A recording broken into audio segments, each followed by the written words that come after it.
आज हम लोग डिस्कस करने वाले हैं सेंट्रल फोर्स मोशन के बारे में।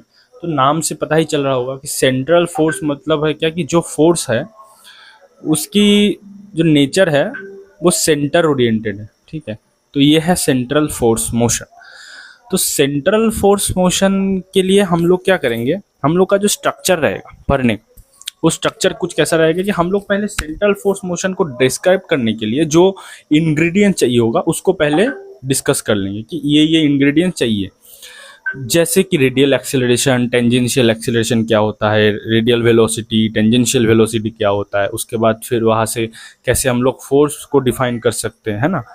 तो ऑब्वियसली जब भी हम लोग सेंट्रल फोर्स की बात करते हैं तो हमारे दिमाग में एक ऐसा मोशन, मतलब सर्कुलर टाइप मोशन या ऑर्बिटल मोशन के कंसेप्ट आता है।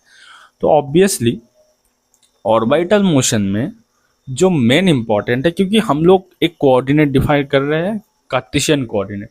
अब कार्टेशियन कोऑर्डिनेट में दो ही कोऑर्डिनेट है, तो एक्स वाई हम लोग जानते हैं। अब ताकि सिस्टम सर्कुलर है तो सिमेट्री वाइज हम लोग क्या करेंगे कि कार्टेशियन कोऑर्डिनेट को शिफ्ट करेंगे पोलर कोऑर्डिनेट में। तो पोलर कोऑर्डिनेट में जो कोऑर्डिनेट्स होता है वो है आर और थीटा। ठीक है, तो बाय रोटेशन मतलब हम लोग उसमें अप्लाई करेंगे रोटेशनल ट्रांसफॉर्मेशन जिसको बोलते हैं। तो रोटेशनल ट्रांसफॉर्मेशन यूज करके वो बहुत मैथमेटिक जनरलाइज्ड है, पर हम लोग एज ए सच इसमें देखेंगे कि अगर हम लोग आर थीटा डिफाइन किए तो एक्स के साथ आर और थीटा, वाई के साथ आर और थीटा कैसे रिलेटेड है, x equal to r cos theta, y equal to r sine theta. क्योंकि इस डायग्राम से हम लोग देख सकते हैं इजीली कि जो एक्स के तरफ है इस आर का कॉस कंपोनेंट है और वाई की तरफ साइन कंपोनेंट है। तो हमेशा कोई भी कार्टेशियन कोऑर्डिनेट पे पोजीशन वेक्टर डिफाइन करने के लिए क्या है, r vector equal to x i cap plus y j cap, हम लोग जानते हैं। अब हम लोग क्या करेंगे कि वेलोसिटी निकालेंगे। तो वेलोसिटी हमेशा क्या होता है, पोजीशन को अगर टाइम के रेस्पेक्टिव में डेरिवेटिव किया जाए मतलब d r by d t, तो हम लोग को मिल जाएगा। तो obviously v x i cap plus v y j cap, ये कार्टेशियन कोऑर्डिनेट पे। ठीक है, कार्टेशियन।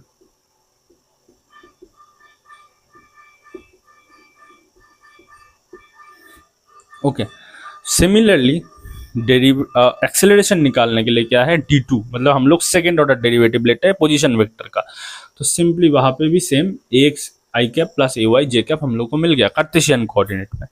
अब हम लोग क्या करेंगे कि ये जो पोजीशन वेक्टर हम लोग डिफाइन किए थे कार्टेशियन कोऑर्डिनेट में, उसको हम लोग ले जाएंगे कहाँ, पोलर कोऑर्डिनेट में। तो पोलर कोऑर्डिनेट में लेके आने के क्या करेंगे, आर और ऑब्वियसली एक्स और वाई के जगह में जो r cos theta r sine theta हम लोग जो पहले लिए थे वो बैठा देंगे। तो हम लोग को एक रिलेशन मिल जाएगा r equal to r into r cap. अब आर कैप क्या है, आर कैप है ऑर्थोगोनल। जब हम लोग ऑर्थोगोनल कर्वीलिनियर कोऑर्डिनेट पढ़ते हैं तो हमेशा देखते हैं कि जब भी रोटेशन अप्लाई करते हैं तो यूनिट वेक्टर भी उसके चेंज हो जाते हैं। तो उस पोलर कोऑर्डिनेट में यूनिट वेक्टर क्या है, आर कैप और थीटा कैप।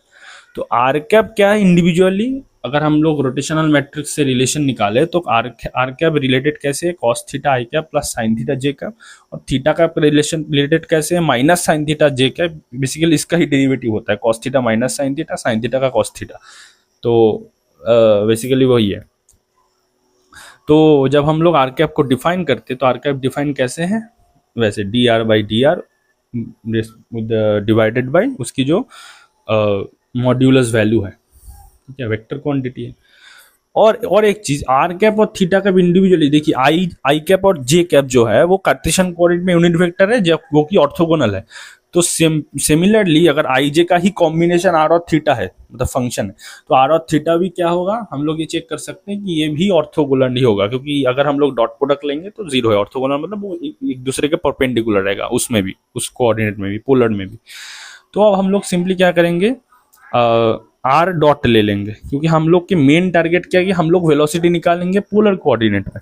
तो वेलोसिटी अगर पोलर कोऑर्डिनेट में निकालना है तो वहां पे भी जब हम लोग इसको डॉट प्रोडक्ट करेंगे तो इसमें एक चीज दिखाई देना है कि जो आर कैप या थीटा कैप है वो आई और जे का फंक्शन, जो कि टाइम के साथ अपना डायरेक्शन चेंज कर सकता है। ठीक है, मतलब आर कैप और थीटा कैप जो है वो अपना डायरेक्शन चेंज करता है, वो ऐसे आई जे जैसा कांस्टेंट में नहीं रहता है, उसका मतलब चेंजिंग रेट है, नॉन वो जीरो नहीं रहता है, मतलब वो कोई कांस्टेंट फैक्टर नहीं है। तो इसका मतलब जब हम लोग इस दोनों को हम लोग यू वी फंक्शन से ही रिलेट करेंगे। जैसे हम लोग करते हैं डेरिवेटिव की यू को कांस्टेंट रख के वी का, फिर वी को कांस्टेंट रख के यू का, तो वैसे ही हम लोग इसमें R dot R cap plus R cap dot मिल गया। तो अब आर कैप डॉट को निकालना है, क्योंकि हम लोग को बाकी को पता नहीं आर कैप डॉट कैसा है। तो आर कैप डॉट कैसे हो गया, अगर हम लोग इसका डेरिवेटिव ले लेंगे तो sine theta theta dot plus cos theta theta dot, तो वो हो जाएगा थीटा कैप थीटा डॉट। तो वो हम लोग इसमें पुट कर देंगे, तो वहाँ से वी आर और वी थीटा जो है ये है रेडियल वेलोसिटी का कंपोनेंट आर डॉट, और ये tangential velocity v theta r theta dot.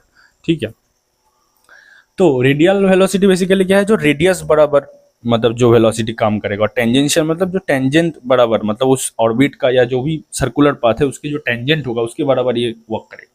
अब सिमिलरली हम लोग जब डी टू आर मतलब सेकेंड ऑर्डर डेरिवेटिव ले लेंगे तो हम लोग को सिंपली मिल जाएगा, हम लोग इसमें लिए हैं एलेबोरेटली, तो R double dot minus are theta dot R cap और R theta double dot plus two are dot theta cap. तो ये दोनों को अगर कंपेयर करें हम लोग इस इक्वेशन से, मतलब ए आर और ए थीटा, मतलब जो रेडियल एक्सेलरेशन का कंपोनेंट है ए आर और टेंजेंशियल एक्सेलरेशन का कंपोनेंट है ए थीटा, तो दोनों हम लोग को मिल जा रहा है R double dot minus are theta dot और R theta double dot plus two are dot theta dot. So अब हम लोग को एक्सेलरेशन मिल गया, वेलोसिटी के बाद एक्सेलरेशन मिल गया सर्कुलर जो भी हम लोग सेंट्रल फोर्स के लेके चल रहा है। तो अब हम लोग उस कोऑर्डिनेट पे मतलब पोलर कोऑर्डिनेट पे बेसिकली क्या करेंगे, फोर्स को फाइंड कर लेंगे। तो फोर्स को फाइंड करेंगे तो simply f equal to m है, न्यूटन्स लॉ, तो न्यूटन्स लॉ अप्लाई करेंगे तो हम लोगों को फोर्स का भी दो कंपोनेंट मिल जाएगा, एक रेडियल कंपोनेंट और एक जो हमारा थीटा होगा एफ थीटा, मतलब जो टेंजेंशियल कंपोनेंट है। तो ये रहा radial component m r double dot minus are theta dot, और जो टेंजेंशियल कंपोनेंट रहेगा फोर्स का वो रहेगा m r theta double dot plus two are dot theta. हम लोग को क्या मिल गया था, हम लोग निकाल लिए एंगुलर वेलोसिटी, टेंजेंशियल वेलोसिटी जो भी है, मतलब टेंजेंशियल वेलोसिटी, रेडियल वेलोसिटी, फिर रेडियल एक्सेलरेशन, टेंजेंशियल एक्सेलरेशन। अब हम लोग और फिर फोर्स भी निकाल लिए, एक तो टेंजेंशियल फोर्स भी निकाल लिया और एक जो रेडियल फोर्स है वो भी निकाल लिया। अब हम लोग सीधा चले जाएंगे सेंट्रल फोर्स के जो मेन कैरेक्टरिस्टिक्स है, ठीक है, क्योंकि हम लोग सेंट्रल फोर्स मोशन अल्टीमेटली हमको पहले सेंट्रल फोर्स के बारे में जानना है। तो सेंट्रल फोर्स में जो मेन की पॉइंट्स हैं, सेंट्रल फोर्स का जो मेन कैरेक्टरिस्टिक्स है वो ओनली आर पे डिपेंड्स होता है। आर मतलब अगर कोई भी सर्कुलर पथ हो तो उसका जो रेडियस होगा ना, अगर मैं इसको 3D में भी ले लूँ, अगर स्फेरिकल ले लूँ तो स्फेरिकल कोऑर्डिनेट में क्या होता है आर थीटा फाइव, तो उसमें एजीमुथल एंगल होता है, कुछ थीटा भी होता है। अगर पोलर कोऑर्डिनेट ले लिए तो आर और थीटा रहेगा। अगर हम लोग इसको बस पोलर कोऑर्डिनेट ले लिए तो ऑब्वियसली वहाँ पे एक एंगल, एक थीटा एंगल भी रहेगा, रोटेशनल एंगल। तो जो सेंट्रल फोर्स है वो ओनली डिपेंड किस में करता है, आर कंपोनेंट्स में, मतलब आर पे ही ओनली डिपेंड करेगा सेंट्रल फोर्स। सेंट्रल फोर्स बाकी कोई वेरिएबल पे डिपेंड नहीं करता है, ठीक है। तो अगर हम लोग उस तरीके से देखिए तो हम लोग के पास दो तरीके का फोर्स मिला था ना, एक तो रेडियल जो फोर्स मिला था और एक हमारे पास जो टेंजेंशियल फोर्स मिला था। तो ऑब्वियसली अगर वो आर पे डिपेंड कर रहा है ओनली सेंट्रल फोर्स, तो वो जो फंक्शन होगा सेंट्रल फोर्स वो आर का ही फंक्शन होगा, वो उसमें कोई और थीटा वगैरह का मतलब डिपेंडेंसी नहीं रहेगा।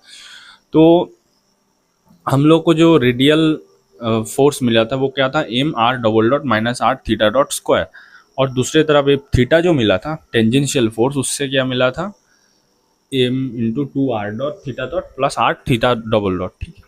अब क्योंकि एफ थीटा जो है वो मतलब वहाँ पे कोई थीटा का कंपोनेंट नहीं है तो वो जीरो होनी चाहिए सेंट्रल फोर्स में, तो हम लोग बेसिकली क्या करेंगे, ये जो पोर्शन है इसको जीरो कर देंगे, ठीक है। अगर जीरो करें तो अब हम लोग इसमें कुछ रिवर्स अगर कुछ फॉर्मूलेशन लगाए, जैसे कि होता है ना कि एक डेरिवेटिव से, जैसे एक्स स्क्वायर का डेरिवेटिव 2x है, तो ऑब्वियसली हम लोग किसी भी तरीके से इस एक्स स्क्वायर को लिखेंगे कि ताकि वो मतलब अगर जैसे जैसे हो सकता है कि हम लोग 2x के इंटीग्रेशन ले लें तो वो एक्स स्क्वायर देगा, तो वैसे ही डेरिवेटिव को भी हम लोग रिवर्स प्रोसेस में लिख सकते हैं, जैसे यूवी टर्म में है ना। मतलब अगर हम लोग के पास कुछ ऐसा फंक्शन है जो डी डी टी अगर हम लोग ले लिए d v by d t plus v d u by d t, तो हम लोग ऑब्वियसली किसी एक को इसके टर्म में भी लिख सकते हो। तो वैसे ही अगर हम लोग इसको रिवर्स प्रोसेस में ले तो हम लोग इस टर्म को ऐसे लिख सकते हैं, d of d t of m r square theta dot, ये वाला टर्म। तो इसमें हम लोग अब एक एंगुलर मोमेंटम का कॉन्सेप्ट जानते हैं कि एंगुलर मोमेंटम क्या होता है, l equal to m into r cross omega. तो क्योंकि सर्कुलर मोशन हो रहा है तो ऑब्वियसली वहाँ पे एक एंगुलर फ्रीक्वेंसी रहेगा, और एंगुलर फ्रीक्वेंसी जहाँ पर भी है, एंगुलर वेलोसिटी जहाँ पर भी है, तो वहाँ पे एंगुलर मोमेंटम भी आएगा। तो एंगुलर मोमेंटम क्या है, l equal to m we theta r. V theta कौन सा है, वी थीटा है जो टेंजेंशियल वेलोसिटी है, ठीक है। और अगर वी थीटा के जगह आर, क्योंकि वी थीटा हम लोग निकाले हुए हैं आर थीटा डॉट, तो आर थीटा डॉट क्योंकि इसमें हम लोग देख सकते हैं वी, ठीक है। तो आर थीटा डॉट जो है वो इधर बैठ जाएंगे, तो एल का फॉर्म क्या हो जाएगा, m r square theta dot, ठीक है। अब d by d t of m r square, मतलब ये जो एम आर स्क्वायर थीटा ये क्या है, बेसिकली एंगुलर मोमेंटम। तो अगर किसी भी क्वांटिटी का डेरिवेटिव टाइम के रेस्पेक्ट में अगर जीरो हुआ तो ऑब्वियसली कि वो क्वांटिटी कंजर्व्ड है, मतलब वो कांस्टेंट रहेगा, टाइम में कोई चेंजेस नहीं आएगा, तो ऑब्वियसली एंगुलर मोमेंटम क्या बन गया, कांस्टेंट। तो ये दूसरा पॉइंट होगा सेंट्रल फोर्स मोशन का। पहला नंबर जो कैरेक्टरिस्टिक्स है कि जो फोर्स है वो डिपेंड्स ओनली आर है, मतलब वो आर पे ही ओनली डिपेंड करेगा, रेडियस पर। और दूसरा जो है वो है कि एंगुलर मोमेंटम हमेशा क्या रहेगा, कांस्टेंट रहेगा। मतलब कोई भी सर्कुलर मोशन हो, सेंट्रल फोर्स मोशन जहाँ पे भी हो रहा है वहाँ पे हमेशा क्या रहेगा, एंगुलर मोमेंटम कांस्टेंट रहेगा। बहुत इंपॉर्टेंट फैक्ट है। तो अब हम लोग सेकेंड जो देखेंगे वो है टॉर्क। मतलब जैसे कोई भी घूम रहा है, कोई भी ऑब्जेक्ट अगर सर्कुलर मोशन कर रहा है तो उसमें कितना टॉर्क लग रहा है। टॉर्क कैसे निकाला जाता है, r cross f. R cross f करने से क्या होगा, सिंपली इसमें देखेंगे हम लोग, क्योंकि r only function of r है, तो टॉर्क जो है वो जीरो हो जाएगा। मतलब सेंट्रल फोर्स मोशन में थर्ड कैरेक्टरिस्टिक क्या है, थर्ड कैरेक्टरिस्टिक्स ये है कि हमेशा जो टॉर्क है वो एक्सटर्नल टॉर्क जो रहेगा वो हमेशा जीरो होगा। ये भी बहुत इंपॉर्टेंट फैक्ट्स है। अब हम लोग क्या करेंगे, फोर्स को लिखेंगे F R component plus F theta theta component. Energy, अब हम लोग देखेंगे कि इस मोशन पे सेंट्रल फोर्स मोशन में टोटल एनर्जी कितना हो रहा है ऑब्जेक्ट का, जो भी मोशन कर रहा है उसकी एनर्जी कैसा है, half m r dot square l square by 2 mr square plus v of r. V of r क्या है, जो पोटेंशियल, ठीक है, वो सेंट्रल फोर्स की वजह से जो पोटेंशियल इसमें कंट्रीब्यूट कर रहा है वो पोटेंशियल है, ठीक है। तो अब ये जो पोर्शन है एल, ये कहाँ से आया, क्योंकि हाफ एम वी स्क्वायर होता है, तो वी के दो कंपोनेंट, एक आर कंपोनेंट और एक थीटा कंपोनेंट। तो ऑब्वियसली वहाँ पे जब थीटा कंपोनेंट हम लोग पुट करेंगे तो उसमें एंगुलर मोमेंटम का, क्योंकि इधर से हम लोग देख सकते हैं कि वी थीटा इक्वल टू क्या है, एल बाई एम आर। तो half M we theta square मतलब L square by 2 mr square. तो ये वाले पोर्शन को कहा जाता है इफेक्टिव पोटेंशियल, ठीक है। अब हम लोग इफेक्टिव पोटेंशियल का क्या फिजिकल सिग्निफिकेंस है वो देखेंगे ऑब्वियसली। उसके लिए ग्राफ हम लोग ड्रॉ करेंगे, पर इसमें जो ग्राफ है इसको हम लोग बड़ा करके दिखाएंगे, ठीक है। पहले हम लोग थोड़ा समझ ले रहे हैं कि वी इफेक्टिव क्या है। तो वी इफेक्टिव डिपेंड कर रहा है इस टर्म में, तो L square by 2 mr square, मतलब एंगुलर मोमेंटम के ऊपर, रेडियस के ऊपर, मास के ऊपर, और जो सेंट्रल पोटेंशियल है उसके ऊपर, ठीक है। अब हम लोग पोटेंशियल को कंसीडर कर सकते हैं कि वी आर इक्वल टू के आर। पोटेंशियल हम लोग कुछ भी कंसीडर कर सकते हैं, ठीक है, सेंट्रल पोटेंशियल। तो अब वी इफेक्टिव हो जाएगा फॉर्म कुछ ऐसा, ठीक है। तो इस फॉर्म से हम लोग क्या पता चल रहा है कि अगर r टेंड्स टू जीरो हुआ, मतलब अगर r टेंड्स टू जीरो हुआ, जो रेडियस है उसके अगर जीरो टेंड किया तो वो v इफेक्टिव क्या हो जाएगा, इन्फिनिटी। और दूसरे केस में भी अगर r इन्फिनिटी भी किया तो उस केस में भी v इफेक्टिव क्या हो जा रहा है, इन्फिनिटी, क्योंकि इसमें एक r प्रोपोर्शनल में भी है और एक नीचे भी है, तो उस वजह से दोनों केस में ही वो क्या हो रहा है, इन्फिनिटी में टेंड कर रहा है। तो हम लोग देखेंगे कि v इफेक्टिव वर्सेस आर का ग्राफ प्लॉट क्या होता है, ठीक है। हम लोग अब देखेंगे कि जो हम वैसे बताते हैं कि उस ग्राफ को थोड़ा लार्जली हम लोग डिस्क्राइब करेंगे, क्योंकि उसमें कुछ टर्म्स है, टर्मिनोलॉजी जो बहुत इंपॉर्टेंट है। जैसे क्लासिकली अलाउड रीजन क्या होता है, क्लासिकली फॉरबिडन रीजन क्या होता है, टर्निंग पॉइंट्स क्या होता है, स्टेबल पॉइंट्स क्या होता है, ठीक है। तो पोटेंशियल्स के जो फॉर्म है, जो क्योंकि हम लोग इसमें इफेक्टिव पोटेंशियल को जानेंगे ना कि इफेक्टिव पोटेंशियल क्या होता है। तो ये वाले जो पहला हम लोग के पास जो ग्राफ है उसमें हम लोग देखेंगे, इसमें 3 रीजन है, रीजन 1, रीजन 2 और रीजन 3, ठीक है। और ये जो एनर्जी है ये है हमारे रेफरेंस एनर्जी लेवल, मतलब जो टोटल एनर्जी है मतलब पार्टिकल का या कोई भी ऑब्जेक्ट का जो भी सेंट्रल फोर्स मोशन पे है उस ऑब्जेक्ट का ये अगर रेफरेंस एनर्जी हुआ, ठीक है, तो रेफरेंस एनर्जी हुए तो इस एनर्जी लेवल के ऊपर, जैसे हम लोग रीजन 2 पे क्या देख रहे हैं कि जो एनर्जी लेवल है वी इफेक्टिव इस रीजन में क्या है, वी इफेक्टिव इस रीजन पे है जो रेफरेंस एनर्जी है उससे कम, तो उसका मतलब ये एनर्जी हो गया क्लासिकली अलाउड। क्लासिकल वर्ड क्यों यूज़ हो रहा है, क्योंकि हम लोग जैसे क्वांटम मैकेनिक्स में पढ़ेंगे ना, जैसे टनलिंग इफेक्ट, उस केस में क्या होता है कि पोटेंशियल बैरियर स्टेप पोटेंशियल रहता है, पर पार्टिकल उसको क्रॉस करके उसकी प्रोबेबिलिटी मिलता है कि वो उसको क्रॉस करके चले जाए इस पर उस पर। तो उस केस में क्या हो रहा है कि वो क्लासिकली अलाउड रीजन नहीं है, पर वो क्वांटम मैकेनिकली वहाँ पे टनलिंग प्रोसेस के थ्रू वहाँ पे मतलब पार्टिकल मूव कर रहा है, ठीक है। तो इस केस में क्या, पर क्लासिकल मैकेनिक्स में ये पॉसिबल नहीं है, क्लासिकली ये पॉसिबल नहीं है, इसलिए उसको क्लासिकली फॉरबिडन रीजन बोला जाता है। जैसे जैसे रीजन इन ये 1 और 3 रीजन जो है ये है वी इफेक्टिव, इसमें क्या है जो हमारा जो टोटल एनर्जी है रेफरेंस लेवल उससे ज़्यादा है, इसलिए ये जो 2 रीजन है ये क्लासिकली फॉरबिडन रीजन है। और क्यों classically allowed region forbidden region, उसका आंसर ये है कि जब भी वी इफेक्टिव जो है वो अगर एनर्जी उससे ज़्यादा हुआ टोटल एनर्जी, तो अगर इस तरफ ले आएंगे तो टोटल एनर्जी से माइनस करेंगे वी इफेक्टिव को, तो वी इफेक्टिव को माइनस करने से हम लोग को क्या मिल जाएगा, काइनेटिक एनर्जी, जो कि ग्रेटर देन 0 हो रहा है, जो क्लासिकली अलाउड है। पर दूसरे केस में अगर टोटल एनर्जी वी इफेक्टिव से कम हो गया, उस केस में क्या हो गया, काइनेटिक एनर्जी लेस देन 0 हो गया, जब मतलब नेगेटिव। पर काइनेटिक एनर्जी क्या होता है, K equal to half M v square ना, तो वहाँ पे स्क्वायर है, तो कोई पॉसिबल ही नहीं है कि काइनेटिक एनर्जी कभी नेगेटिव आ सके, तो इस वजह से वो हो जाता है क्लासिकली फॉरबिडन। तो दैट इज़ द रीज़न कि क्लासिकली अलाउड क्यों है, क्लासिकली फॉरबिडन क्यों है। अब हम लोग नेक्स्ट जो आता है, जो वो वी इफेक्टिव के साथ आर के ग्राफ में जो हम लोग को पोटेंशियल का फॉर्म मिला है, v effective equal to l square by 2m r square, और जो वी आर, तो हम लोग वी आर को कंसिडर कर लिए के आर, ठीक है, जो पोटेंशियल है, सेंट्रल पोटेंशियल है। तो उस केस में हम लोगों को क्या ग्राफ मिल जा रहा है, ये ग्राफ मिल जाए। ये ग्राफ कैसे मिल रहा है, अगर हम लोग आर को टेंड्स टू 0 करें तो उस केस में वी इफेक्टिव क्या हो जा रहा है, इन्फिनिटी जा रहा है, और फिर आर टेंड्स टू इन्फिनिटी करें तो उस केस में भी वी इफेक्टिव क्या हो रहा है, इन्फिनिटी में जा रहा है। तो दोनों केस में ही इसमें आर स्क्वायर का टर्म, इसलिए इसमें स्लोप थोड़ा ज़्यादा है, जल्दी ये फॉल करेगा, और उतना जब आप वर्ड में जा रहे हैं तो क्योंकि आर है तो उस केस में इन्फिनिटी में थोड़ा स्लोप फ्लैट रहेगा, उस केस में शार्प नहीं रहेगा। अब हम लोग देख लेते हैं कि जब भी हम लोग रेफरेंस फ्रेम लिए तो E1 और E2 जो है ये एनर्जी, E1 तो एक तो नेगेटिव में है जबकि पोटेंशियल ऐसे नहीं है, तो उस केस E और E2 जो है ये पोटेंशियल के नीचे रेफरेंस है, तो E1 और E2 दोनों ही है क्लासिकली फॉरबिडन रीजन में, ठीक है।